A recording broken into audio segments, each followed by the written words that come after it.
I have to say that if you had Pacquiao losing, then I think it's safe to say that you understand that you're in the minority, like you're in like the short line. You know, me personally, I had it 115, 113 for Pacquiao. He's 38 years old, and understand that from what I know about boxing, or for what hardcore fans know, it's hard to believe that he was taking a guy like Jeff Horn seriously. Also, remember, he's a senator. Pacquiao technically shouldn't even be fighting. And yes, he did look 38 years old, but still, for him to do what he did at 38 years old and get robbed on ESPN and the whole world, it was trending worldwide. So it's like this, right? Pacquiao versus Horn has become world news, global news. I'm talking about not just on the boxing websites or the boxing outlets, but on USA Today, CNN, Fox Sports, ABC. Everybody's talking about it. And they're not talking about, oh, Pacquiao got upset. Pacquiao was old. He should hang him up. They're saying Pacquiao got robbed. It wasn't the battle in Brisbane, Australia. It was the robbery in Brisbane, Australia. But you cannot blame Jeff Horn. The fight screams corruption.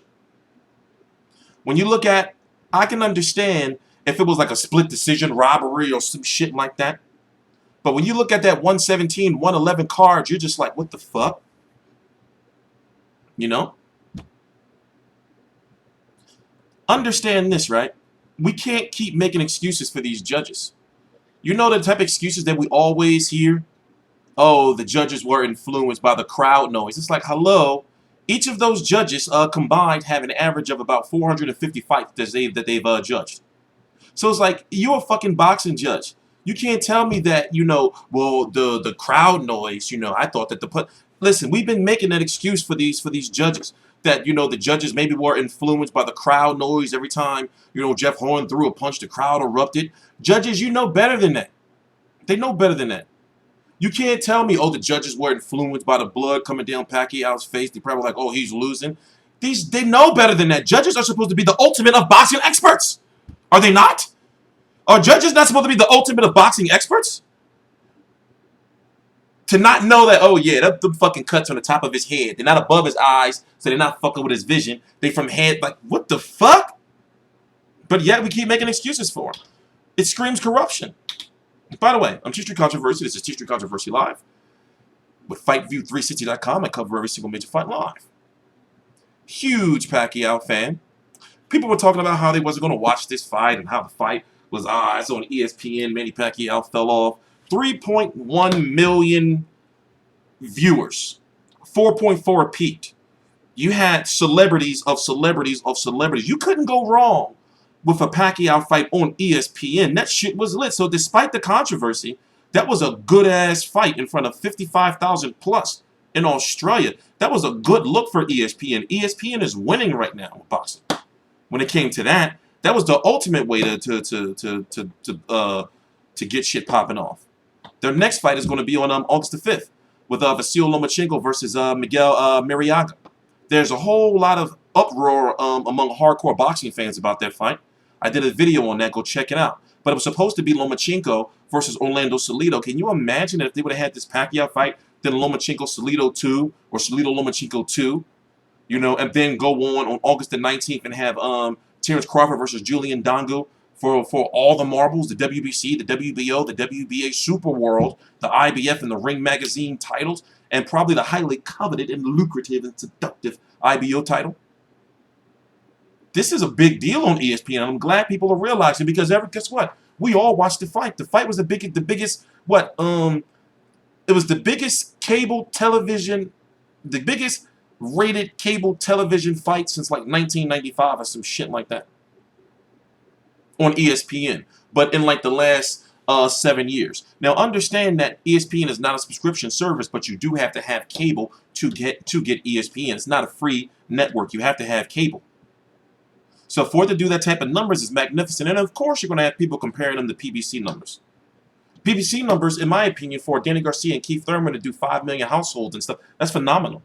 Errol Spence, by the way, holds the record when he knocked out Leonard Bundu by keeping the ratings going and keeping the viewers going from after the USA Basketball won the chip.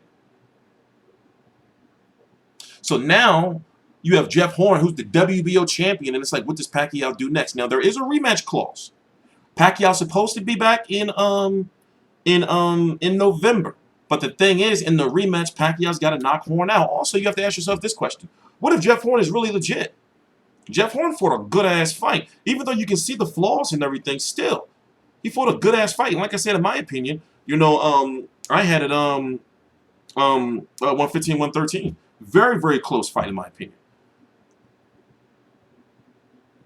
But now Jeff Horn has a big target on his back. But politics may keep fighters from fighting him. Not because they don't want to fight him or he don't want to fight them, but politics, especially with the WBO. You know, you may say, oh, man, Jeff Horn's got that WBO title, so if he doesn't fight Pacquiao in the rematch, then they'll probably feed him to Terrence Crawford for Terrence Crawford's first fight at 147 if Terrence Crawford gets through Julius Ndagu August the 19th. Or you can say, oh, you know, what about Errol Spence, who's the IBF? That'd be an easy unification for him. He could pick up that belt. What about Sean Porter to go after Jeff Horn, right? You got guys like Andre Berto and maybe even Victor Ortiz, those type of guys licking their chops. Those lower tier guys licking their chops like, oh, shit, Jeff Horn, we can probably beat him. And the thing is, they all know that Pacquiao got robbed. And for people to say, especially boxing, what they call pundits, to say, you know, that Jeff Horn won, it's like, okay, go back and watch the fight again. But at the same time, I'm not one to shit on people's opinions. But all I'm saying is, which is a fact right now, is that if there were two lines, right? Two lines. One line saying Jeff Horn won, another line saying Pacquiao won, then guess what? Your line is down here, and that Pacquiao won line is way the fuck up here. So it all depends on how you look at it. Now, is Pacquiao done? Well, guess what? This robbery fucked up a lot of people money. Think about it. Pacquiao is still the second biggest payday among the best division in boxing, you know, arguably 140, 147 pounds. So guys like Danny Garcia, Terrence Crawford, Keith Thurman, Errol Spence, Sean Porter, Mikey Garcia, Adrian Broner. Jeff Horn fucked that money up for them. Because they're like, damn, he lost shit. That's that payday. You see what I'm saying? Are you following where I'm going with that? So, you know, Jeff Horn is sitting on top of the world right now. And talk about pressure. Dude's got a whole fucking nation on his back. Australia is lit right now. He had this big press conference and everything. And he really talking the talk now. Whoever his team is, telling him, like, listen, fuck all that shit you won. Keep saying you won. Fuck that. People saying Bob Arum in on it. You know, just so he can make a trilogy between Pacquiao Horn like they did with Pacquiao Bradley. And in my opinion, Pacquiao Bradley 1 was a worse robbery than this one, in my opinion. In my opinion. You know, so now we know that Pacquiao's not the type of fighter who's going to retire off of a loss, even though Freddie Rose is going to talk to him about it. Pacquiao is still good, yo. For him to be 38 years old, a part-time fighter who likely, we may see him in training camp, but he don't have that hungerness no more.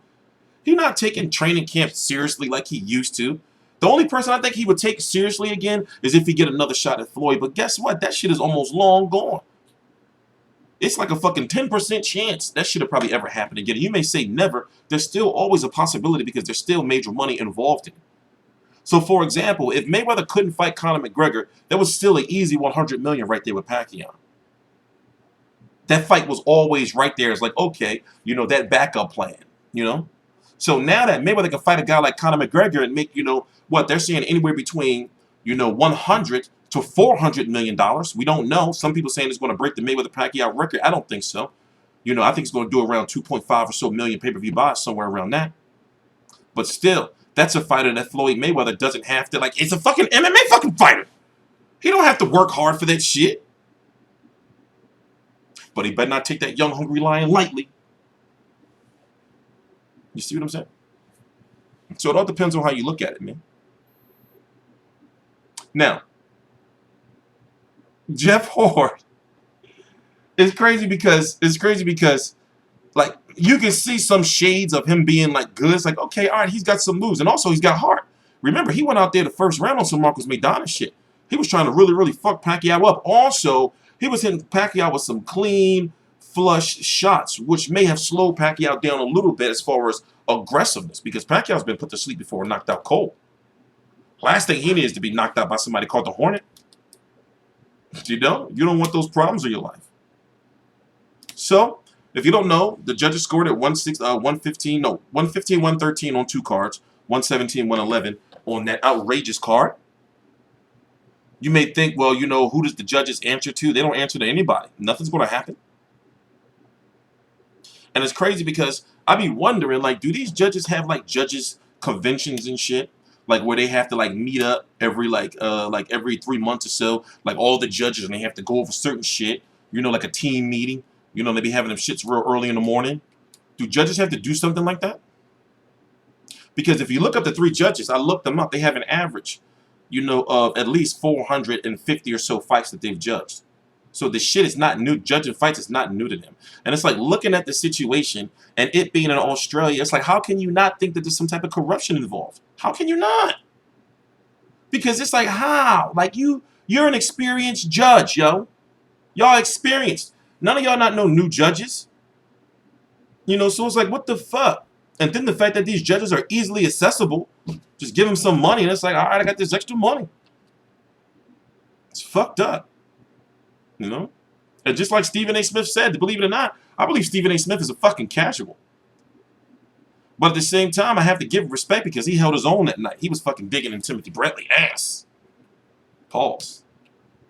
He was talking some real shit because it's like, it's true. It's like, are they going to, they robbed Pacquiao on this platform? They robbed the shit out of him on ESPN. The major ESPN fight? They robbed the shit out of him on ESPN. We ain't never seen Pacquiao. What, you see him fight on ESPN on Fight Night? Fight Night Champion and shit. Anyway, I'm T Street Controversy. This is T Street Controversy Live. If I cover every single major fight live, please subscribe. All the links to my social media are right down in the description box. Please subscribe.